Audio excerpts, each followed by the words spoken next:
বৃহস্পতিবার পবিত্র রাতে কেউ যদি এই দোয়াটি 100 বার পরে, কোনো দিন পৃথিবীর কোনো মানুষের কাছে তার হাত পাততে হবে না। পৃথিবীর সব কিছু তার পায়ের নিচে আল্লাহ হাজির করে দিবেন। দারিদ্রতা থেকে মুক্তি দান করবেন, বিপদ আপদ থেকে মুক্তি দান করবেন, তার সম্মানকে সুউচ্চতা দান করবেন, অসুস্থতা থেকে দূরে রাখবেন। আল্লাহর অশেষ দয়া ও রহম তাকে দান করে দিবেন। সুবহানাল্লাহ।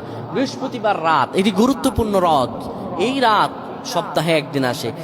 আরবিতে রাত আগে আসে, দিন পরে আসে। সুতরাং বৃহস্পতিবারের যে দিন গিয়ে রাত, এটি বৃহস্পতিবার রাত নয়, এটি শুক্রবারের রাত, এটি জুমাবারের রাত, এটি দোয়া কবুলের রাত, আল্লাহর কাছাকাছি হওয়ার রাত। সুবহানাল্লাহ।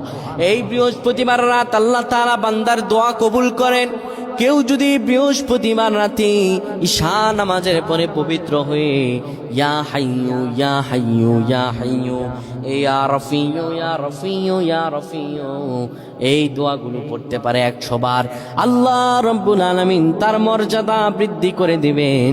তার জীবনটাকে আমার আল্লাহ সুন্দরভাবে সাজিয়ে দিবেন।